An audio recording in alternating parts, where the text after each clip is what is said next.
Welcome to Drum and Drummer, a podcast focused on drums, drumming and drummers. I'm George Pickering and that's Ben Winty, and we are both professional drummers in this business we call music. So stick around and join us as we pass the time whilst trying to stay in time. Yeah, you're not buying it out of sympathy, you know. No. Like David Brent. 20% sympathy, 80% necessity. Been thinking about you, George. In the bath? Have you been thinking about me in the bath? In the bath, on my walks, doing my walks in Mencap. Christ. You know, can't get you out like Kylie Minogue said. Yeah. La la la. Yeah. La la la la. Yeah, we all know the song. Yeah. Good. How you doing, boy? Yeah, why have you been thinking about me? Just because we're doing our weekly podcast. Oh, okay, yeah, cool. Drummer. And I'm thinking more specifically, last week's was a shambles. Fucking So I've shambles. actually put some forethought into things to talk about this week. Yeah. But I like that we've got to that point where, dunno, I hope our, weekly listeners will be like, kind of in on it with us, like that was mental, but we know that they'll do well again, they won't run out of things. Yeah, or they might. Par for the course.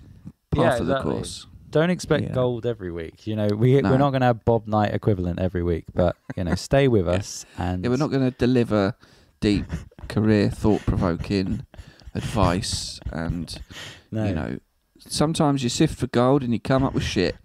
Yeah. And, in 3 weeks, all we did was go to the cinema and have a flat battery. But this week, we've actually got some stuff. Yeah, because just to let, maybe this is breaking the fourth wall, but this podcast is not scripted. No. As much as you might think it is. Furiously typing away, like... Yeah. Because every show has its dip. Every show has its episode you skip. Yeah, last week's was The Fly for us of Breaking Bad. Well, some people think that's the best episode. Wow, exactly. It's a bit like Arctic Monkeys. Yeah. When they released their third album, and it wasn't just post-punk, like I'm in a nightclub having a laugh with my lads. Suddenly it was a bit more like smoking moody. a fag. Yeah, exactly. Yeah, and then but some people are like, oh well, actually that's my favourite Arctic Monkeys album. So, but are they just being poncy?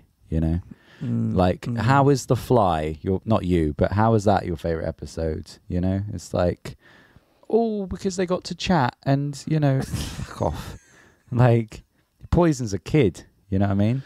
There's so much drama in the. Is that your favourite episode? No, but I saw an interview with Bryan Cranston talking about it yesterday, and it was fascinating how he said he never knew, how the story was going to go. So there's a scene where he's saying to Jesse, like, how would I poison a kid? I'd never do that. What are you crazy, And at the time, he thought, well, I didn't poison the kid because that's how it's been written. And then later on, he finds out, oh, I did.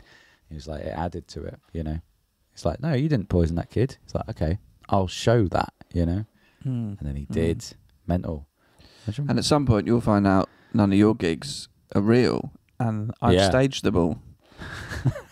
Yeah. Can you imagine that? I mean, I still got paid. I've Truman showed you, mate. I fucking Truman showed you. Yeah. I'm in a wedding venue, and there's you can see wires that shouldn't be there. Like, what's going on? What's beyond this? What's beyond this barn? Imagine that, just plotting something out every episode. Something with forethought that gets a big reveal. Yeah. Interesting. What you been up to? You got a couple of bits in there, boy?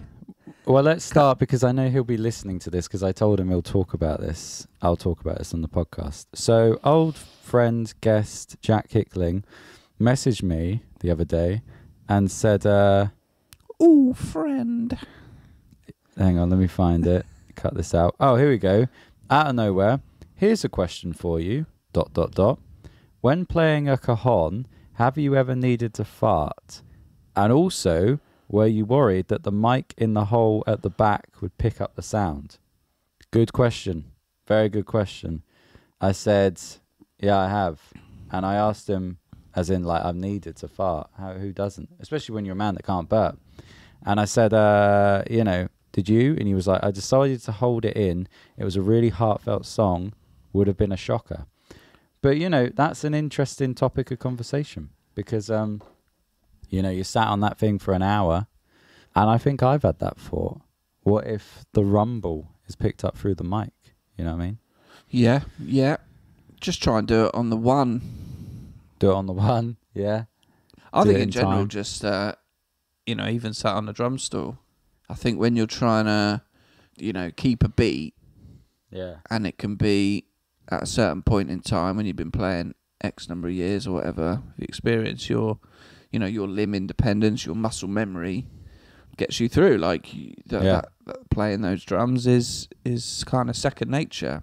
Then it can get tricky when you have to add things like vocals in. So you've got to add a fifth limb in and potentially do a different rhythm. But it's what can also be challenging, I find, is the itchy nose. The itchy nose. We don't have the privilege of having a limb free to simply scratch our nose. So for me, a common one is trying to rub it against the microphone. Yeah. My vocal microphone. But then you're trying to do something and I have to go, I've got to scratch my nose, but I have to do it in time. Yeah. Do you know what I mean? I have to consciously think, fit it in with the beat. And I think that goes for the same of relieving wind. I think so. You could see the lean. Everyone's doing the lean. Yeah, that's what I was going to say. It's always obvious. It's always obvious if you know what to look for. If I see another drummer do that, I know what's happened. Sometimes, though, I mean, I feel like I fart most when I'm playing gigs, to be honest. And I don't know what it is. I don't know if it's the movement going on. Everything gets a bit loose. And well, they say when you go for a run, you sort of need a poo. Exactly. And we are, as I've said countless times, we're this sort of athletes of the band, innit? The Olympic heroes of music. And you get a movement. I always do my 8 o'clock first dance poo, pre-gig poo. You know about that. But I think things get loosened up. I think they do. But I once had, it was when I was in the 505s, and I can say this now, and I lied at the time and said I didn't know, but we finished a gig and Sam, the singer, went, Jesus, who kept farting the whole way through that gig? And it was me. I wouldn't say the whole way through, but every now and then, you're like, no one's going to know. But for whatever reason, just that's when it all starts, Well, you'll know, you'd have noticed this countless times. Someone on the dance floor at a wedding lets one go. Yeah. And it is awful. Yeah. It is alcohol and meat. Hot, sweaty alcohol and meat.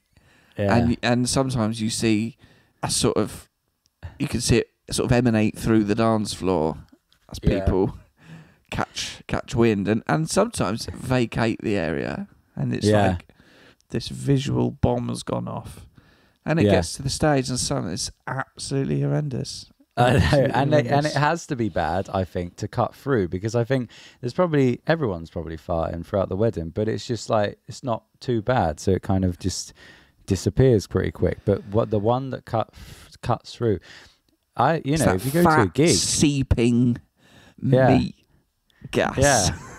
You go to a gig and you're like, ale and Jesus, beef. Who is that? Or like a football ground, and you're like, oh my God. That's why we need to bring back smoking indoors. Well, yeah, exactly. Anyway, Jack, I hope that answered your question. Is this us trying to do a better podcast? Let's talk some drum stuff. I'm off to Zurich in September, which should be cool. Nice. Let's talk about that for a little bit. Playing with Aura again, who I played with. So this is a repeat booking. He's been repeat booking. He's done the gig. He's been recommended. He's turned up. He's done his own work. He's played the gig. It was weird. He met Will Daly. Yeah, I did. He's been rebooked. This time, it's an away match for you. Home match for her. Yeah. You're going to Zurich. Going to Zurich. And it's on the 27th of September. And here's the thing. I've never really done a gig abroad before, aside from the contract abroad. So it's like, right, I've got things to think about now, you know?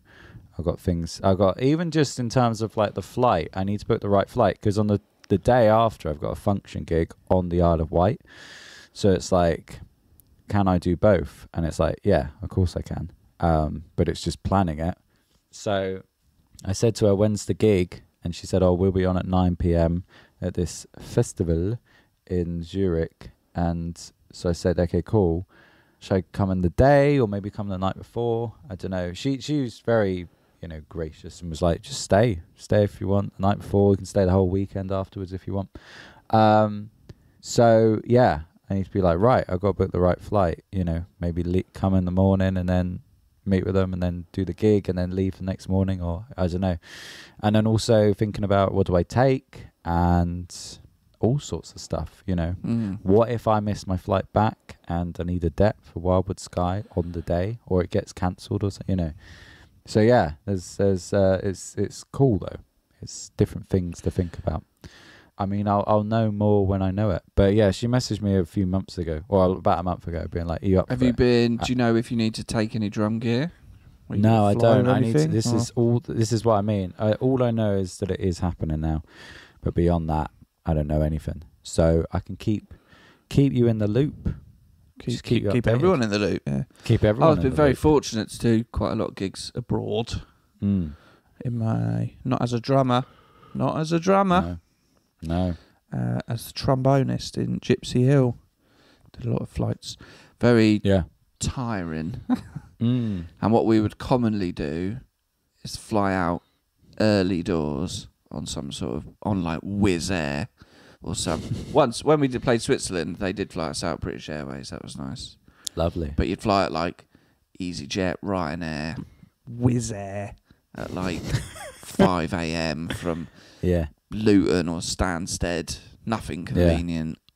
And you get there, and then, because we would play a lot of festivals, a lot of gigs that were like Balkan electro swing nights. So they were big nights, and there was like one band, but then lots of DJs and dancers and other things. It wasn't just like a gig. And we'd quite often play at like midnight, 1 in, and then go straight to the airport. Yeah. And get the plane, get the 5 a.m. return. Yeah. Right home. And then once we landed at Stansted, and I got on the train to Liverpool Street. So I was living in London at the time. And I fell asleep on the train, and I woke up, and we were at Liverpool Street. All the passengers had changed, and it was just about to go back to Stansted. Thankfully, I managed to quickly get off. That's great, man. That's great. Yeah. It's fun, man. It's fun. We played Zurich, and we did a lot in Switzerland, Romania. Yeah. Nice. To Germany a few times, Italy, France, Belgium. And what you realise is it's way better in Europe than it is in the UK. Yeah, I've heard this. I remember friends even going to Spain. We got fed like all that. We'd get there and we'd do like sound check in the afternoon, and then they'd set up these tables at like all the crew and everyone.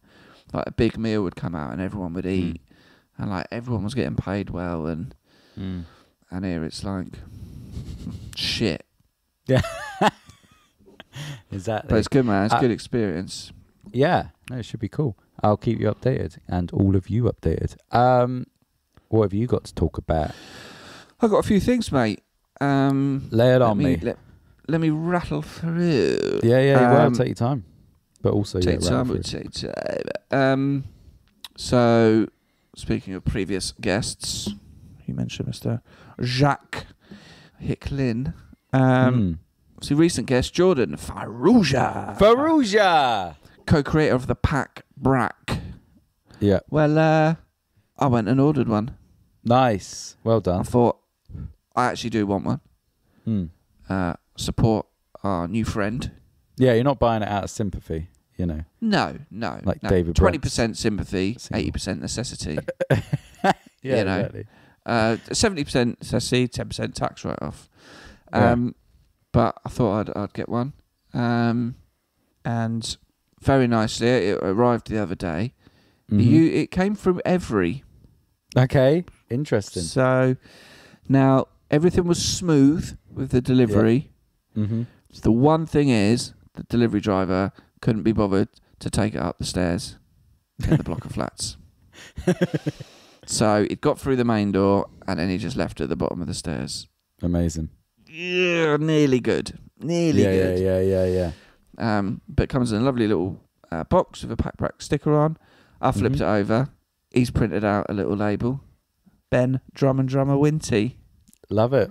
Which was very nice. Because you don't have a middle name, so maybe that could I be don't. your Maybe, middle name. Maybe I should change it by deed poll. You should, yeah. What's your middle forms. Name? Yeah. What's your middle name? James. Well, what would you change it to? That would be cooler. James E. I don't know. I think James Chateau Can. Yeah. Max Power. George Power Pickering. That's quite good, actually. That is quite George good. the Power. I think you need the Power Pickering. Or maybe, I think if you just put the at the start of your name, it makes it cooler. The George Pickering, you know? Amazing. Yeah. The Ben Winty. I've yet to put the PackBrack on my store. Mm-hmm. But I will be doing that at some point. I've got 3 gigs this week, so I'm going to get it on there before those gigs. Nice. But yeah, very nicely presented. Saves you having to buy me one for Christmas. Yeah, I'm going out with him on Friday for my sins. So, Quite in at the library. Not. Exactly. So yeah, I'll. You go to the PackBrack factory. Well, I don't know. Probably will if we end up at his flat. Is that the PackBrack factory? No, he's got me some bits, hasn't he, from Protection Racket. Don't know if I'm allowed to discuss that. Probably not. Well, but they're not listening. No, exactly.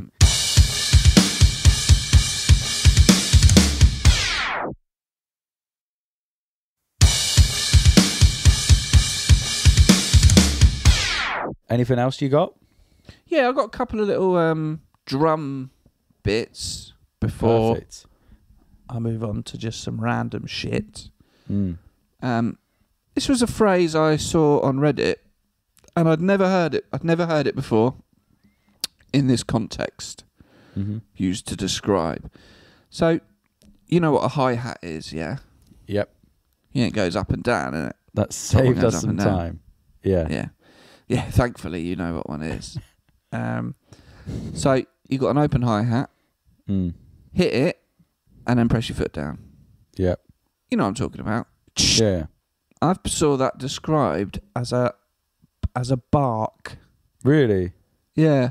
What, the sound where you've hit the cymbals and then you close that the cymbals? Technique of an open hi-hat being closed quickly, whether it's within the context of a groove or an accent, but that being described as a hi-hat bark.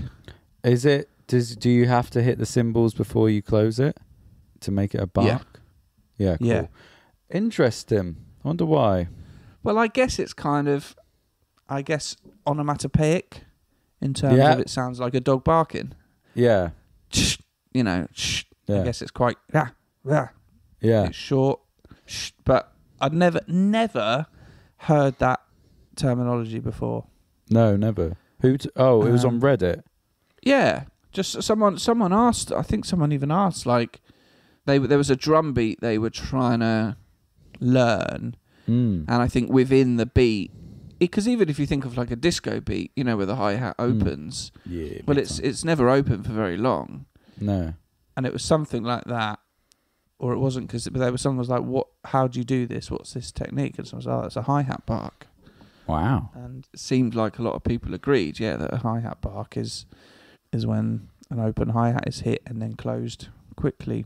Fair enough. Because there's a lot of things you have to kind of, I guess, terminology just kind of comes through necessity. Yeah, I used to make up a lot of stuff as a drum teacher. I used to be like, because I'm a big fan of opening a hi-hat slowly to build tension. And I used to just say to my students, give it some more sizzle, You know, that used to be a thing. And like, say especially when I was teaching at Music Fusion, where you've got like a whole room of people and it's noisy, and I'm trying to tell the drummer to like go from closed hi-hat to open, but maybe, I don't know, and I just shout at him, sizzle, like, do you know what I mean? And then it'd be like he knew what to do. Like, oh, okay, I'll lift it up a bit. But I like people's terminology. It's hilarious. Beef always comes up. Beef, yeah, bit more beef. That's beefy. That's beefy bass drum. Yeah. George Beefy Pickering. Yeah. Neil has one, which I'm on board with. So you're playing a beat, boom, cat, boom, cat, boom. But then you switch to snares on each beat. Cat, cat, cat, boom, cat, boom, cat. Neil calls that taka taka. Nice. Taka, taka, taka, taka. Yeah. Like that. So you just go to taka taka. Obviously, gigs got like fall to the floor. Yeah. Can I just say the taka taka? Neil knows that's my favourite thing to do as well on every gig. It's to the point it's become a joke, and I'll try and end every song with a taka taka. You know what I mean? Yeah. Fall to the floor. That's a good one. So yeah, hi-hat bark. Hi-hat bark. I like that. Maybe it's more common than I know, but I'd never heard of it. But if you ever want to describe a open hi-hat being hit and then closed quickly, a hi-hat bark. Well, I had to play Umbrella by Rihanna the other day, and that's got some hi-hat barks in it. It does. Yeah. On beat like, one. but there's one in like a weird place, because it's like and then there's like a third hi-hat bark, and you're like, oh, that's a bit cheeky. Do you know what I mean? Quite and common, I think that sort of thing. Even in Happy. Yep. That has some slightly... It's got a hi-hat bark. Syncopated barks in there. Shake It Off. Shake It Off, just singing that. A bark on beat one. But that's a weird beat, because I don't think many people do it correctly, because it's sort of like... There's like stick clicks and stuff. And it's one of those things where does it transpose well to a gig, you know, to do the click, snare, kick, snare, click. I'm saying, not kick. And you're like, that's mental. You know what I mean? Maybe do it on the breakdown bit, but I don't know. Something I was going to mention that I didn't mention, speaking of farting, as we were earlier, this is something I never mentioned when we did the gig. So I have a rule about not eating like hours. Go on, you got your hand up. What do you want? Yes, I was just going to say, excuse me, miss. Could we replace hi-hat bark with a hi-hat fart? Yeah, we can do that. I mean, we can do whatever we want. But no, try and get that in the... Because I think it's an adequate explanation as well. It's kind of onomatopoeic as well. Yeah. Just a fart on the hi-hat on beat well, it's a bit like three. Cheers. How different countries have different sounds for like animals. You know, in England, a cow goes moo, and in Germany it goes like oh or something. You know, and then in Spain it goes like hola or so, I don't know. Like you know, it's it does. Yeah, it's it's the same with that. You know, that hi-hat sound doesn't sound like a dog. If you think about it, it's not a dog. Do you know what I mean? It sounds like two cymbals. No, it's quite different to a dog. Yeah. It is quite different to a dog. So what I was saying about food was... If a dog was a drum kit, though, the hi-hat would be the mouth. Well, yeah. And the kick drum would be its massive testicles, yeah. So we had a gig at an army base, and I ate a whole plate of food. I don't know if I mentioned this right before going on stage, and I was fine because I was stood up. And when you stood up, even if you feel bloated or whatever, you can kind of walk about a bit and just kind of, you know, I'm a bit bloated. I guess I'll wander over to Archie and, you know, play bass next to him for a bit. Whereas when you're playing drums, you're very much just sat, rooted. You might, not hunched over, you know, not if you've got good posture, but even so, you're all just in one place and you can't eat. And that's all I got to say about that. It's just an interesting observation. Drums, I have to be so meticulous. I have to like stop eating about 1 p.m. and I might not eat until midnight because even just, I don't know, and it's impossible. The other night we had a gig and they were like, all right, guys, do you want some dirty fries? I'm like, yes, obviously. And Although he was so the chef was is like, what do you want on dirty? Wow, he said I got some chili, I got cheese, I got bacon bits, crispy onions, jalapenos, all these things. But the dried ingredients, he went in no gloves with his dirty hands, and I was looking at his fingernails and they were black under the nails. And he put his hand in, and listeners won't be able to see what I'm doing, but he'd sort of not only put his hand in, but really like feel every bit of the cheese and then like place it on your chips. And I was like, I'm all right. I'll just use this spoon that's in here to get my cheese, thank you. But anyway, I plated up some chips and I was like, that looks delicious, but I can't eat it until I'm done because I'll feel grim. And the rest of the band are eating theirs going, God, you got to try this chili. This is amazing. I'm like, I'm sure it is, but I don't want to feel grim playing Summer 69. You're doing the 100-metre sprint at the Olympics. You ain't exactly having a plate of dirty chips before you go in, are you? No. A salad or something. Yeah, or chicken nuggets as Usain Bolt did and won. But anyway, what else did you have to talk about? Well, I can give you. I've an option. Right. Another. Yeah, I could give you. I could get through it. Yeah, go on. Right, drum hoops. Oh yeah. What does this? Yeah. Again. So this is I've done no research. I just I just had a quick Google. Yeah. And it was something that I'd thought about a bit before. You know, have you heard the phrase die-cast hoops? Yeah, I have, yeah. And have you heard the phrase triple flanged hoops? No. So, those are the two most common types of drum hoop. Right?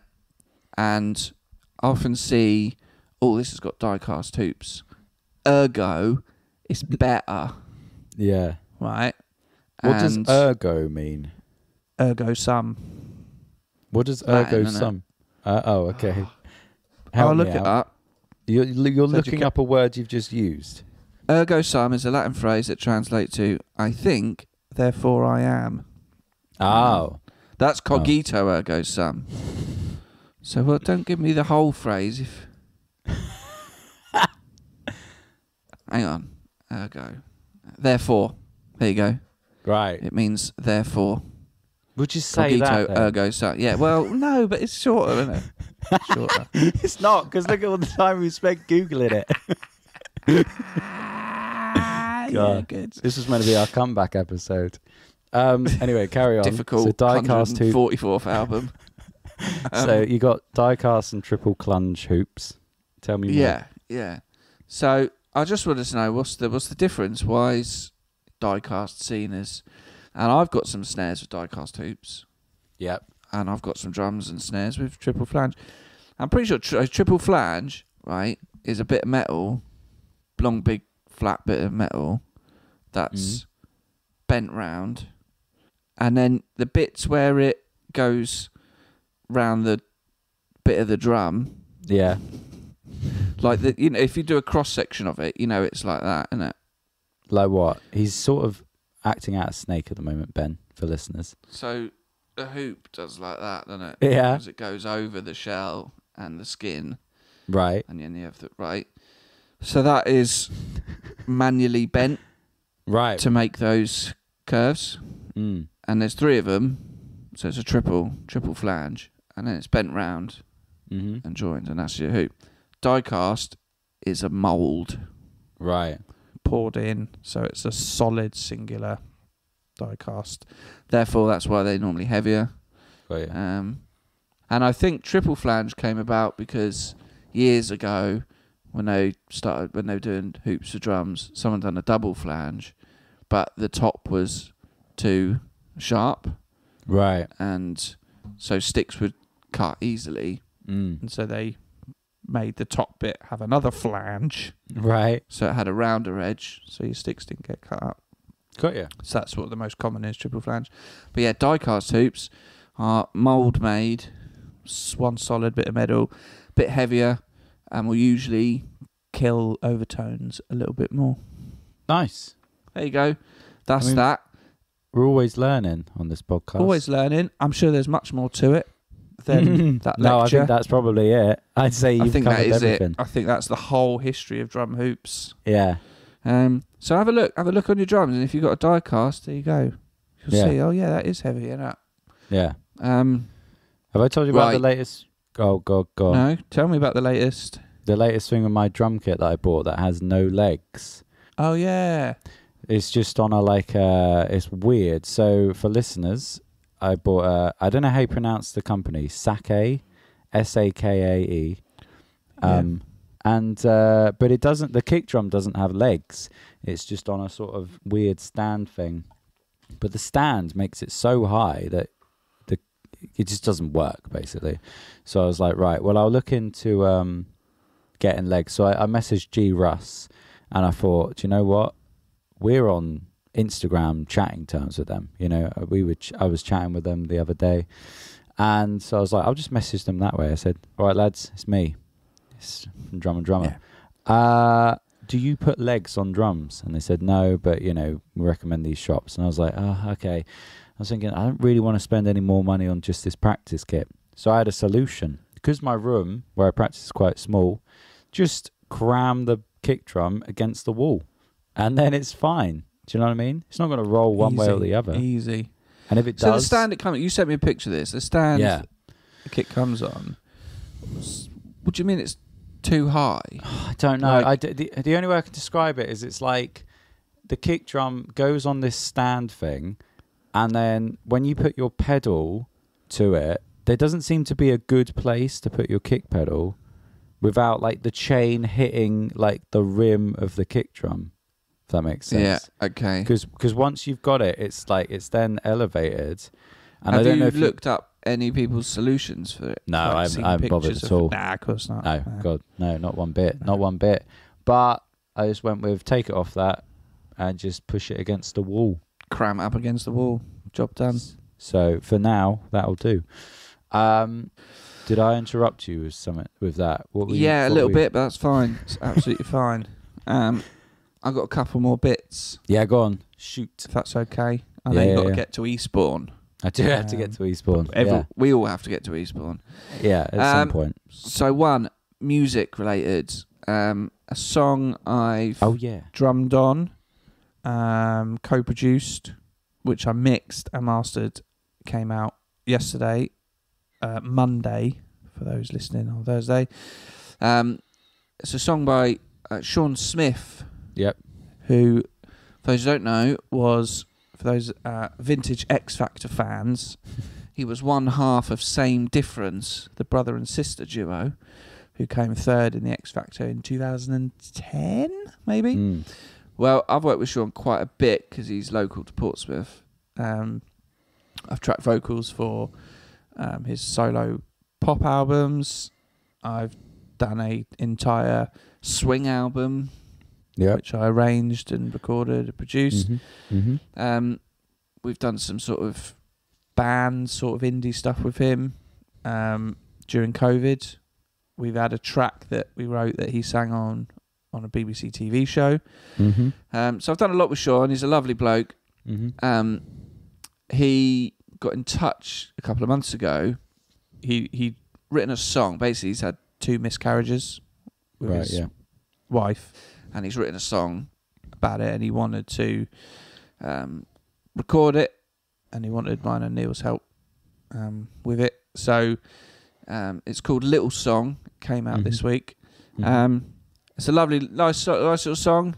I drummed on it, produced, mixed, and stuff. So nice. You know, it's got a bit of a heartfelt message to it. It's a bit different to his normal stuff, but yeah. I'm going to go check it out. And what I'll do is I'll put it on our playlist because I'll make the playlist. Yes. I haven't done it yet. I'll make it. I'll put some stuff on there. Perfect. And then that'll be a good place for, and then people, get in touch. Right, so go listen to that. Right, Apple Vision Pro. Yeah. As soon as we finished last week's episode, and then we didn't have anything to talk about, as soon as we ended the Zoom call, I went, fucking, I tried it. I saw broccoli. Jesus broccoli. Christ. What did you have for breakfast? That was mental. Broccoli, just a big bowl of broccoli. And I went, fuck, I tried the Apple Vision Pro in store. So do you know what this is? Do you know what it is? No, of course not. Of course you don't. You haven't seen any films. No. Right, so it's a new tech from Apple, right? Yeah. And it's a headset that you wear, so it looks like goggles, right? Big goggles. And it it's like immersive augmented reality. Mm-hmm. So I was in Southampton a few weeks ago, obviously going to the Lego store. Obviously. I'll just pop in the Apple store, which is just a few doors down. Maybe I'm going to upgrade my studio computer next year. Let's have a look at the spec, It's all nice shiny stuff in there. Apple Vision Pro, I'd never seen them in person before, so I was having a look. Guy comes over. Do you want a demo? Huh? We're doing like demos. I can do a demo in like 10 minutes, like a 20-minute demo. I was like, yes, please. Right, so they set you up in the store, right? They scan your head, get the right size and that, right? And then you put this headset on, and you can see the real world. You can see through it, right? It's not like PlayStation VR or Meta where you're just you can see reality, right? And then you do this like alignment thing where you look at these white dots, and it tracks your eye movement. So you look at a white dot and it selects it, and then instead of like pressing a button or a mouse click, you click your fingers together, your thumb and your index finger. The fuck? You click them together to select, right? So you look at a dot, it highlights, and then you just push your fingers together and it selects it. So you do that to sort of like synchronize your eyes to the setting, right? And then like the app home screen comes up, and it's just there. It's in front of you, floating in. So I'm in the Apple store. It's just in there floating, and you can look around, and it stays in its like fixed position, right? It's like augmented reality. And then they take you through certain apps. They're like, oh, if you open Photos, right? And so you look at the Photos app. You look at it, and you click your fingers together. Your fingers can be anywhere. And you tap your fingers. It selects Photos, and it opens up. And then they're like, right, scroll along. And if you want to scroll, you pinch your fingers and just move your hand and let go. That's mental. Right? And then they get you to select some photos. And if you want to zoom in, you literally like pinch your fingers together, both hands, and stretch it out. Wow. Just in the air, and the photo zooms in. Opposite way, push them together, zooms in. Right. Then they've got this thing called spatial photos and videos, right? Which you can take with the Apple Vision Pro, has a camera in it, or with an iPhone 15. And you take these videos and these photos, and they're essentially 3D. And then you can view them in the Apple Vision Pro, and it's like they're live in front of you with depth. It's outstanding. It's Iron Man level. It's just so futuristic. And you can see these videos that you can just take yourself in 3D. And the first thought was like, I had a few thoughts about it post doing the demo. One, amazing. I won't be able to do this, but an amazing kind of way to remember people. And I thought, how nice would it be to have these 3D, because they're almost life size, like with full 3D depth, to have like videos of my dad, in these spatial 3D videos or photos, and that you can just kind of replay. I don't know if you probably haven't seen it, but Minority Report, I think it's Minority Report. No. He has these videos that are like 3D holographic videos of his dead family, and it's like, that is reality now. Like you can kind of do that. But the other thing I thought was filming a spatial video wearing these whilst playing drums. Yeah. And then other people being able to see that 3D thing. Anyway, then they did some other things like open Safari, and like you look at the corner of the web page and you click your fingers and you can expand it. And then you can just move these windows to different places in your reality. So you can have Safari open over there. You can have Photos over there. You can open Apple Music and then just have a little player, and you can just put it up there with your little play button. And it was playing sounds. And I was like, I hadn't put any headphones in. And I said, like, where's the sound coming from? And it had these little speakers in the straps, like, by your ears, but then also uses, like, bone conduction. So it was really clear and loud. Yeah. But I didn't have any headphones in, right? And it's just, and then what you can do is it's got a crown, like on the Apple Watch, on top of the visor. And if you can spin it, and it brings up an immersive environment. So you can blend reality out and place yourself in a virtual reality environment. So you just blend it out, and then it's like, oh, I'm sat on the moon now, and I've still got Safari open and photos and Jesus, all this stuff. And then they show me like some like immersive videos, and then you can watch films and TVs in cinema mode, where it literally puts you into like a dark cinema with a huge screen, and then you can choose where you're sat in the cinema. That's mental. Like if you want to be front row, mid, back, all this stuff, man. And it was so cool.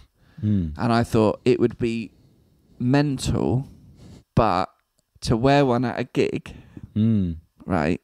And there's not, it wouldn't happen immediately, because it's its own device, so it has its own app store and its own apps. But what you can do is I think you can mirror your iPhone as well.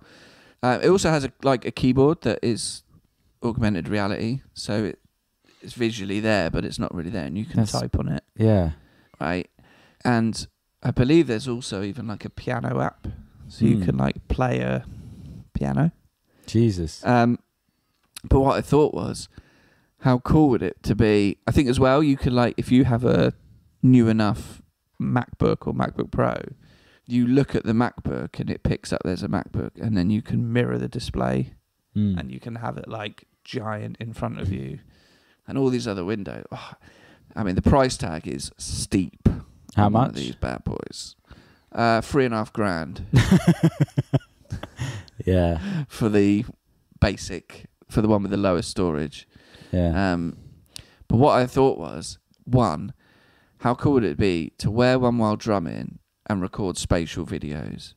So like if you're learning drums, it's the next evolution of like a YouTube video, a tutorial and it requires, you know, both student to have the ability to play this, but where you can sit at your drum kit and sort of see it, but then you can almost overlay a spatial video of your drum teacher, so you can see from their POV what they're hitting. Yeah.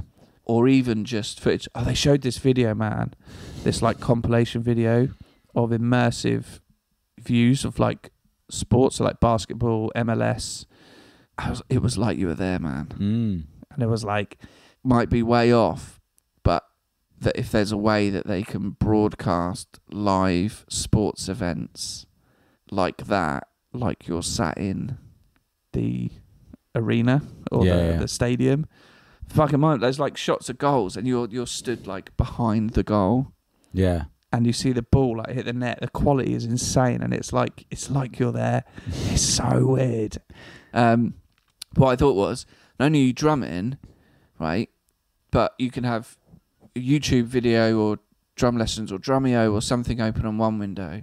You can have your PDF charts on another, and you can have them really big, and you can have like your music player or whatever you're doing, all on these multiple windows laid out in augmented reality around you, whilst you can see your own hands and play the drums. Like, and I thought, wouldn't it be cool for gigs where you have your charts like just hovering in the air, like in front of you? You look like an absolute knob wearing the headset, and I thought what would be amazing is, and I was thinking about my applications of using it if I was to get one, would be mixing. Was to have my mix windows floating in the air in front of me. Yeah. You know, and have that over there, and then this EQ plug in there, like, and you can, but then you can just like, I've done a lot of research, people, you know, wear them, and just you can walk around the house with like YouTube playing in front of you, and it's just constantly in front of you, but you can still see reality. Like, if you get the chance, if anyone's listening, like, get the chance, and you're near an Apple store, go and have the demo. There's no obligation to buy one. Just go and book yourself in for a demo. Yeah. It's like, just to see, it almost feels like it was a demonstration of tech that will be available in 10 years' time. Yeah.